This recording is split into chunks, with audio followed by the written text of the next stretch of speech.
Good morning, students. This is the continuation for 9th lesson, number 179, bulletin number 9.6, functions of modern state.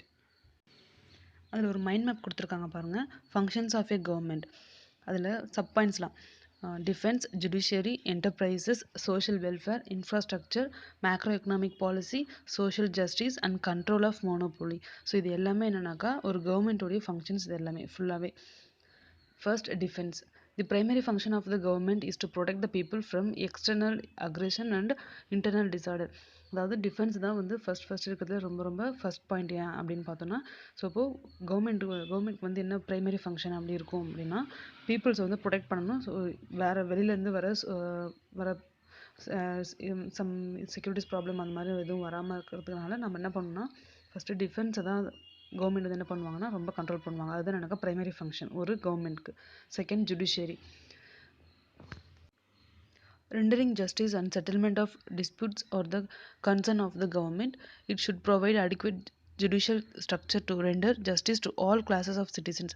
So இப்போ அவங்க பண்ணுற ப்ராப்ளம்க்கு ஏற்ற மாதிரி இல்லை, அவங்களுக்கு இருக்கிற பிரச்சனைக்கு ஏற்ற மாதிரியான ஜுடிஷியரி சிஸ்டம் அவங்களுக்கு ஈக்குவலாக எல்லா கிளாஸ் பீப்புள்ஸ்க்கும் ஈக்குவலாக போய் சேரணும் அப்படின்றது ஜுடிஷியரியில் பார்த்துக்குவாங்க.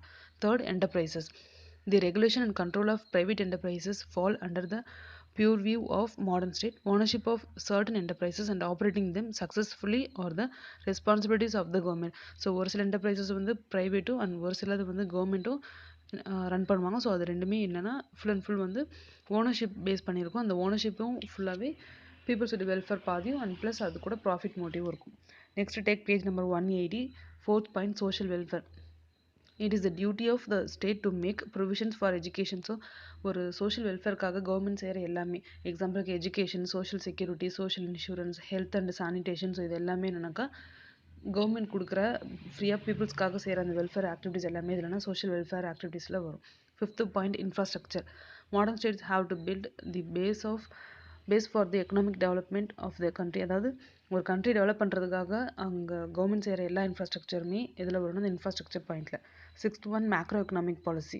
ஸோ ஒரு கண்ட்ரியை வந்து மேக்ரோ எக்கனாமிக் லெவலில் கொண்டு போகணுன்னா ஸோ அதுக்கேற்ற மாதிரியான அட்மினிஸ்ட்ரேஷன் ப்ராசஸ் இருக்கணும். ஸோ கவர்மெண்ட் வந்து அதுக்கான ஃபிஸ்கல் பாலிசியும் அண்ட் நெக்ஸ்ட் மானிட்டரி பாலிசி இது ரெண்டுத்தையுமே மேக்ரோ எக்கனாமிக் கோல்ஸ் அச்சீவ் பண்ணுற மாதிரி அட்டைன் பண்ணணும். And seventh point, social justice. During the process of growth of any economy, certain sections of the society gain at the cost of others.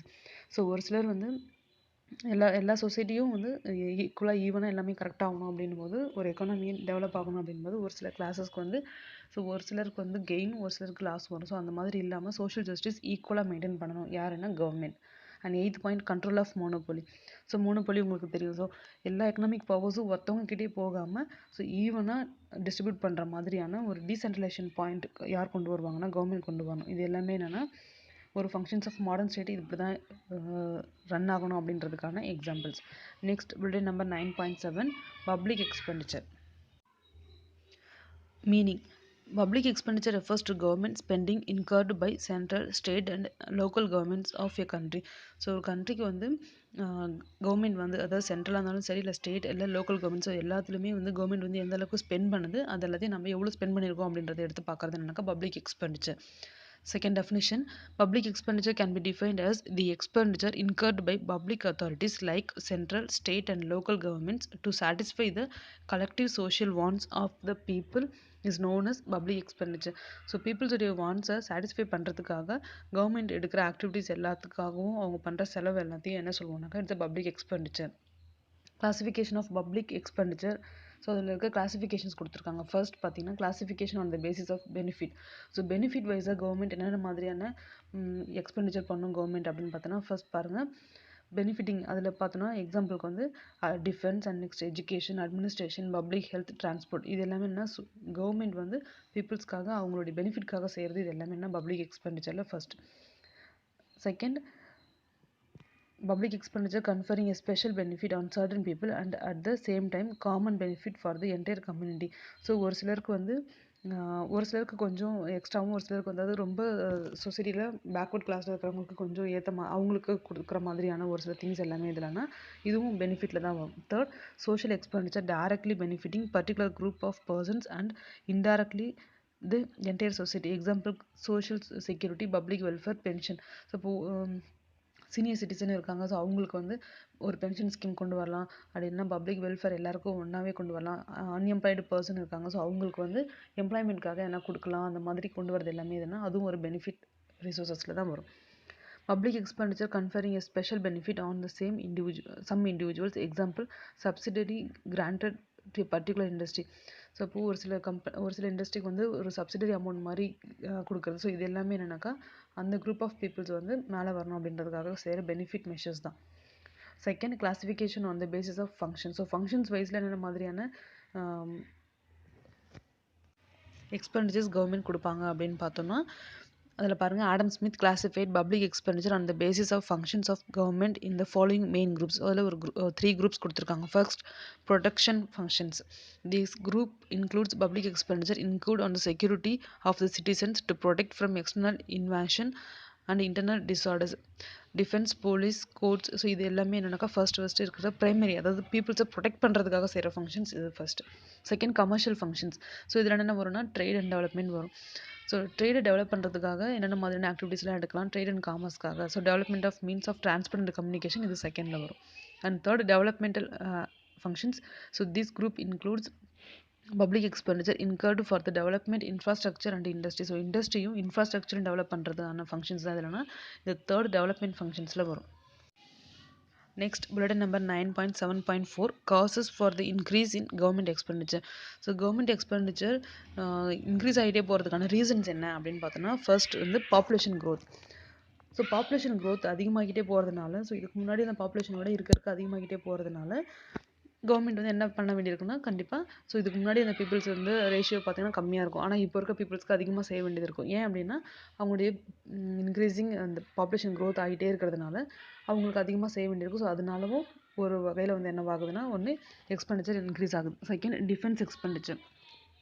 So defence எக்ஸ்பெண்டிச்சரில் பார்த்தோன்னா, இதுக்கு முன்னாடி இருந்த மாதிரியான equipment நம்ம இப்போ யூஸ் பண்ணோமா அப்படின்னு கேட்டால் கிடையாது. ஆனால் இப்போ வந்து ரொம்ப அட்வான்ஸான எக்யூப்மெண்ட் யூஸ் பண்ணுறோம். ஸோ அதனாலவும் ஆட்டோமேட்டிக்காக நம்மளுக்கு என்னவாகுதுன்னா, நிறைய எக்ஸ்பெண்டிச்சர்ஸ் வர ஆரம்பிக்குது. Third one, government subsidies. So இதுக்கு முன்னாடி கவர்மெண்ட் சப்சிடிஸ் வந்து ஒரு சிலதுக்காக அப்போலாம் நம்ம என்னென்ன அதிகமாக நம்ம யூஸ் பண்ணது என்னென்னா அக்ரிகல்ச்சர் மட்டும்தான். ஆனால் இப்போ நம்ம என்ன யூஸ் பண்ணுறோம், எஜுகேஷன்லேருந்து எல்லாமே ஓரளவுக்கு கொஞ்சம் ஃப்ரீயாகவும் கொடுக்க ஆரம்பிச்சிருக்காங்க கவர்மெண்ட். ஸோ இது எல்லாத்துக்காகவும் கண்டிப்பாக கவர்மெண்ட் வந்து ஸ்பெண்ட் பண்ணி தான் ஆகணும்.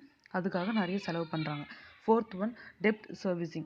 The government has been borrowing heavily both from internal and external sources as a result. அதாவது கவர்மெண்ட் வந்து அவங்களால பே பண்ண முடிஞ்ச வரைக்கும் தான் பேமெண்ட் பண்ணுவாங்க. ஸோ அதுக்கப்புறம் பத்தலைன்னா ஸோ அவங்களும் பாரோ பண்ண வேண்டியதாக இருக்குது. அந்த மாதிரி பாரோ பண்ணுறதை திரும்ப அவங்க ரீபேமெண்ட் பண்ணணும் இல்லையா?